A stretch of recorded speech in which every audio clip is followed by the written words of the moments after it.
Calmons-nous par Bernard Guy.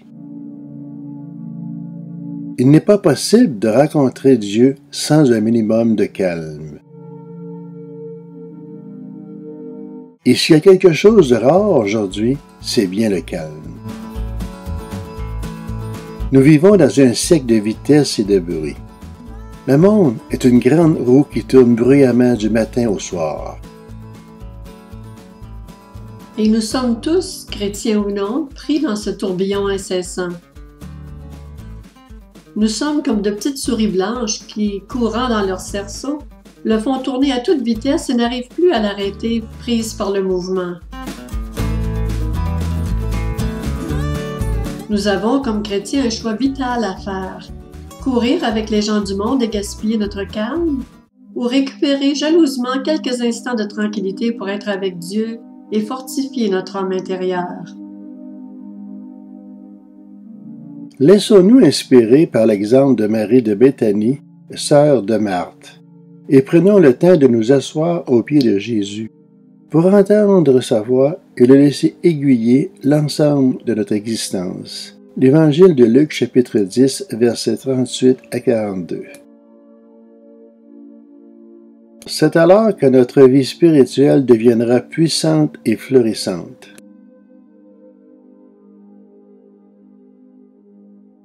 Les gens du monde gaspillent leur calme notamment des 4 façons suivantes: en s'inondant de bruit, en s'agitant pour épargner quelques dollars, en cherchant à jouir de la vie au maximum, en consommant et en produisant des activités spirituelles. Qu'en est-il de nous, chrétiens? Sommes-nous de ceux qui s'inondent de bruit? Avons-nous besoin de bruit dès le réveil? D'ouvrir le poste de radio, le téléviseur ou la chaîne stéréo du matin au soir? C'est ce que font plusieurs autour de nous. Ils s'inondent de bruit à longueur de journée et fuient leur sentiment de vide. N'ayant pas de vie intérieure satisfaisante, ils sont vides et préfèrent ne pas être dans le calme, confrontés à ce vide. Plusieurs fuient la solitude et cherchent à se donner par le bruit l'impression d'une plénitude. On s'accorde à dire que le bruit distrait, détourne l'attention et transporte l'esprit à forte intensité dans un état d'extase. N'est-ce pas ce que recherchent les gens du monde? Se distraire de la pauvreté spirituelle, s'abasourdir afin de se cacher d'eux-mêmes. De nombreuses stations de radio diffusent 24 heures sur 24. Qui n'a pas sa chaîne stéréo dans le salon? Prête à dégager un son assez puissant pour faire éclater les tympans. Il est devenu presque impossible de lire ou de réfléchir dans les lieux publics. La musique et le bruit nous accompagnent dans l'autobus, au centre commercial, au salon de coiffure, au restaurant et même sur la piste de ski et à la patinoire. Et tout cela sans parler des bruits du trafic, de la machinerie, des industries, des foules et j'en passe. Voici ce qu'en dit Thierry Monnier, journaliste au quotidien français Le Figaro. Il faut défendre le silence, car le silence est menacé. La civilisation moderne, la civilisation de la technique, pourrait bien être en train de le tuer sans que nous y prenions garde. Déjà, on peut se demander si des millions de nos contemporains n'ont pas commencé à en perdre le goût et le besoin. Nous vivons dans la rumeur continuelle des grandes villes. Le bruit est pour nous une souffrance, en même temps qu'un besoin, comme si nous étions intoxiqués, et sans doute le sommes-nous. Nous travaillons à faire nos demeures imperméables au bruit, à rendre plus silencieuses nos automobiles. Mais c'est pour y tourner à toute heure du jour les boutons de nos postes radiophoniques pour y entendre le son de paroles dont nous n'écoutons pas le sens, quand nous leur demandons seulement d'endormir nos consciences. Le bruit est un stupéfiant, et comme tous les stupéfiants, un remède à l'angoisse d'être seul. Le silence n'est richesse que pour ceux qui ont une richesse en eux-mêmes. Dans la Bible, le bruit est presque toujours associé à la foule qui s'amuse sans se douter qu'un jugement sévère pèse sur elle. En effet, nous lisons dans Ésaïe chapitre 5, verset 14, « C'est pourquoi le séjour des morts ouvre sa bouche, élargit sa gueule outre mesure. Alors descend la magnificence et la richesse de Sion, et sa foule bruyante et joyeuse. » Et dans Ézéchiel, chapitre 26, verset 13, « Je ferai cesser le bruit de tes chants, et l'on n'entendra plus le son de tes harpes. » Le monde a besoin de bruit pour combler son cœur. Mais le chrétien, dans lequel habite celui qui remplit tout en tous, a-t-il besoin de cela?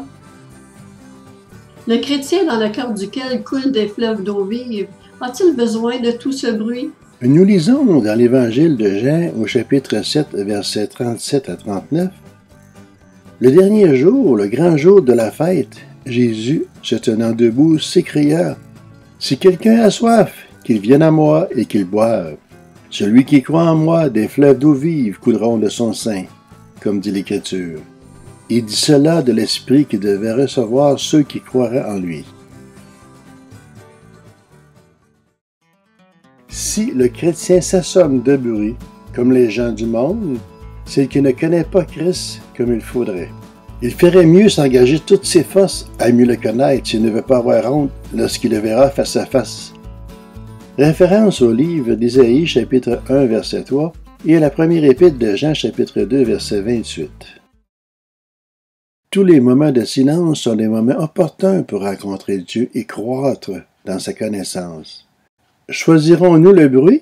C'est dans la tranquillité et le repos que sera votre salut. C'est dans le calme et la confiance que sera votre force. Le livre d'Ésaïe, chapitre 30, verset 15.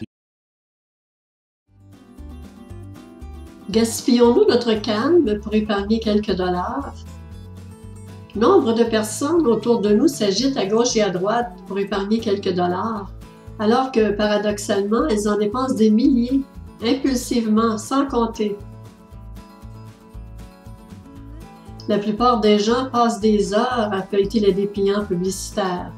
Ils vont de magasin en magasin pour examiner la marchandise, comparer les prix. Ils dépensent du temps, de l'essence et de l'énergie, gaspillant ainsi leur calme pour n'épargner parfois qu'une poignée de dollars. Mais il arrive souvent aussi que ces mêmes gens soient fascinés par quelques nouveaux trucs et que, poussés par leur convoitise, ils dépensent alors impulsivement, sans compter. Il est vrai que dans le contexte économique actuel, il est sage de ne pas dilapider notre argent et de faire des achats intelligents. Mais devons-nous être absorbés par des préoccupations matérialistes au point de perdre tout calme et d'être incapables de concentrer nos regards sur le Seigneur?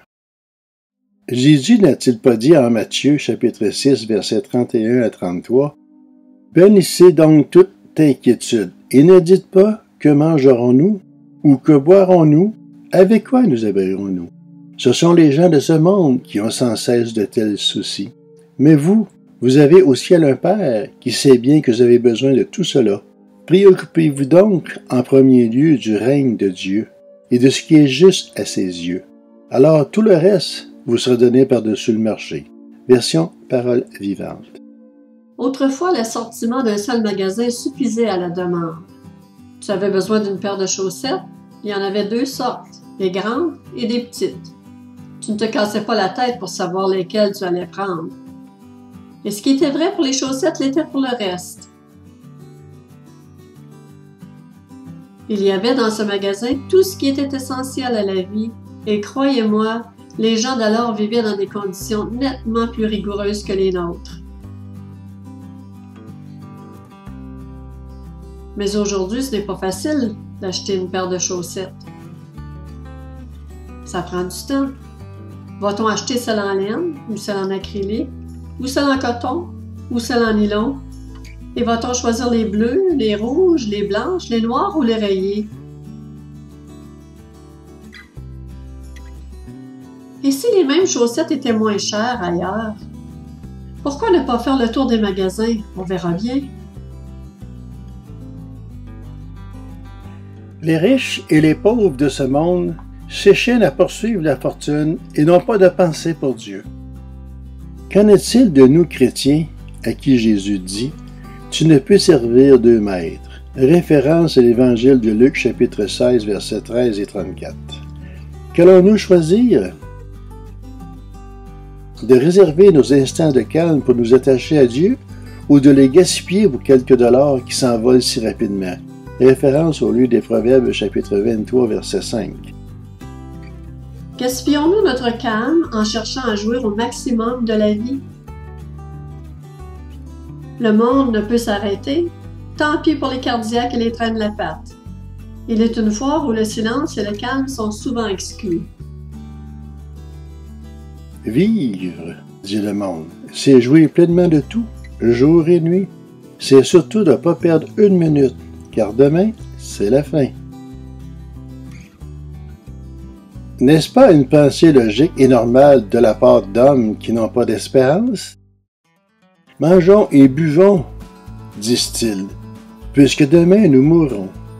Le livre d'Isaïe, chapitre 22, verset 13, la première épître aux Corinthiens, chapitre 15, verset 32. Les gens cherchent avidement à jouir de la vie présente parce qu'ils n'ont pas d'espérance.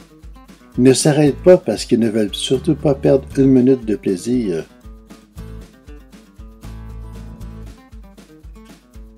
Manger et boire, dit le monde. Les supermarchés seront bientôt à la disposition jour et nuit, semaine et dimanche, acheter sans compter. Distrais-toi, dit le monde. Installe-toi confortablement, tourne le bouton de la télé ou de l'ordinateur et je te capturerai des soirées entières. Ne perds pas de temps. Profite de la nuit, dit le monde. C'est le moment par excellence pour t'amuser. Films, vidéos, discothèques, restaurants, boîtes de nuit. Je te donne tout cela et bien plus encore. Derrière la voix du monde se cache la voix du diable qui cherche à détourner de Dieu tous les hommes. Il fait en sorte qu'ils aient de la jouissance à volonté et qu'ils ne s'arrêtent surtout pas pour penser à leur Créateur ou à leur destinée. Qu'en est-il de nous? Sommes-nous, comme les gens qui nous entourent, si préoccupés à jouir de la vie que nous en oublions l'essentiel?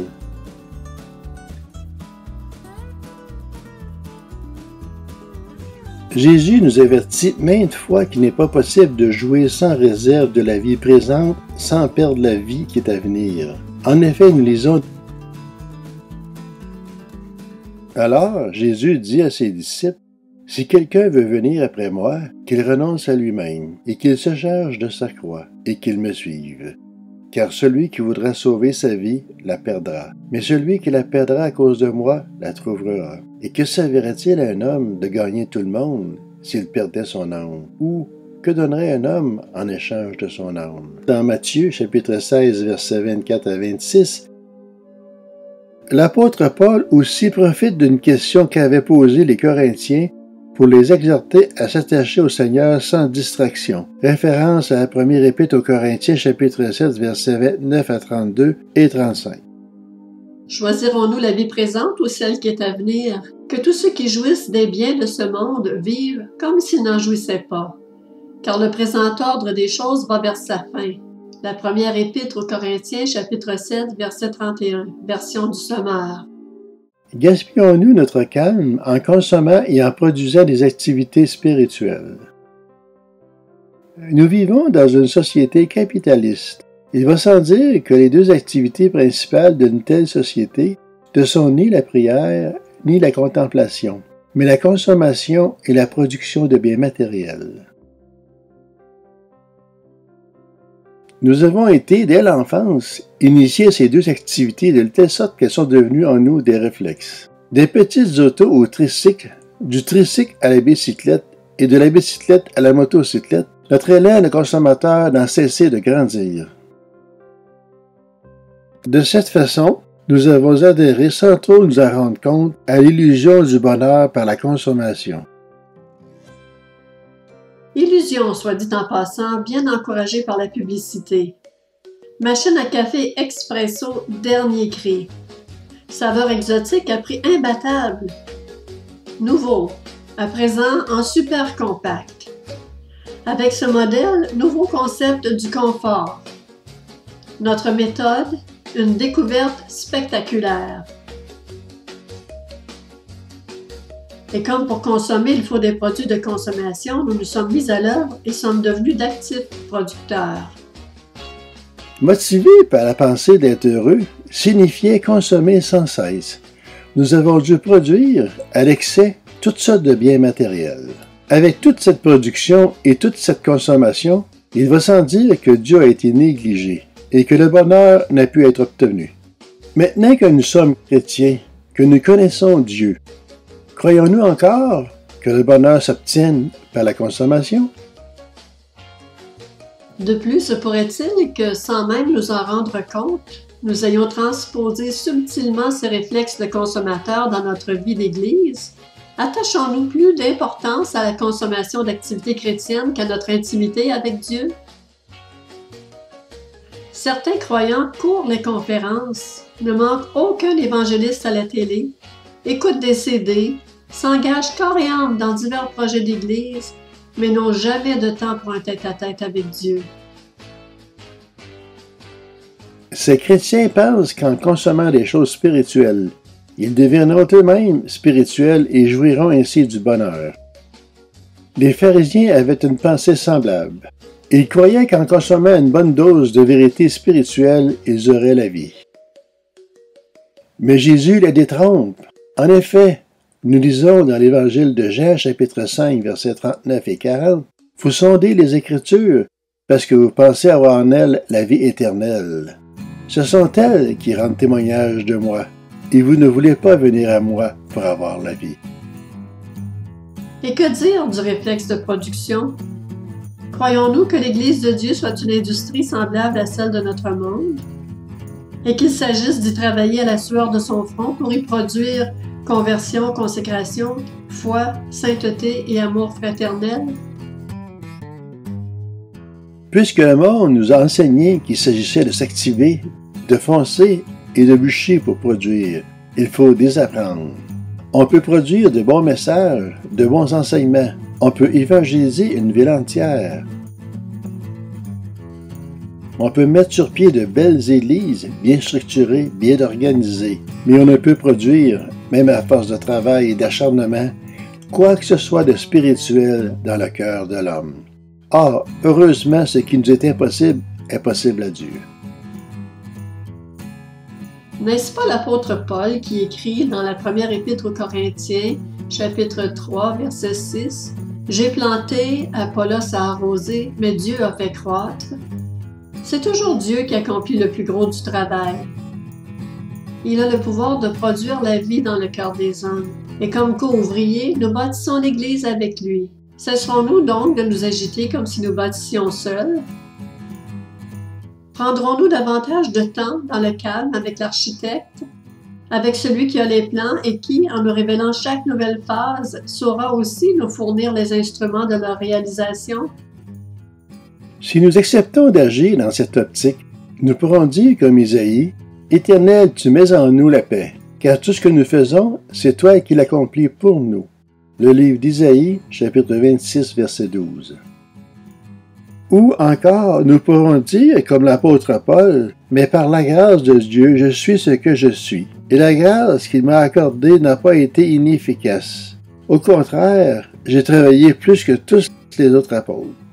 Non par moi, en réalité, mais la grâce de Dieu qui agit en moi. » La première épître aux Corinthiens, chapitre 15, verset 10, version du français courant. Il y a pour nous chrétiens un choix vital à faire. Courir avec les gens du monde et gaspiller notre calme, ou consacrer jalousement tout instant de tranquillité pour être avec Dieu et fortifier notre homme intérieur. Permettez-moi de terminer cette réflexion avec une suggestion pratique. Pourquoi ne pas prendre l'engagement de lire la Bible en 1 an?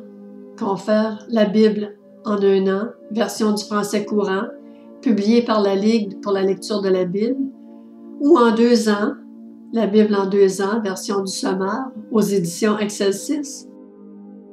L'idée n'est pas tant de lire la Bible en soi, comme de s'asseoir aux pieds de Jésus et d'ouvrir son cœur à ses instructions. Jésus n'a-t-il pas dit « Prenez mon joug sur vous, et recevez mes instructions, car je suis doux et humble de cœur, et vous trouverez le repos pour vos âmes. L'Évangile de Matthieu, chapitre 11, verset 29.